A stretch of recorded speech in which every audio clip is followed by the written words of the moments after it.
শান্তি মতো বেরিয়ে। তো হ্যালো গাইস, দেখতে পাচ্ছ আমরা নয়ন ভাই হারাইতেছি। দেখো নয়ন ভাই পুরা 2 কিল করে অজ্ঞান হয়ে আছে। আমরা লোক পারতেন না নয়ন ভাই। দেখবো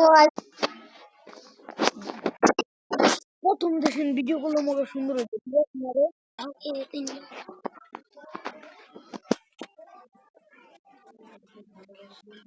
ফুটবল সেটা রিমোটটা আছে। Mas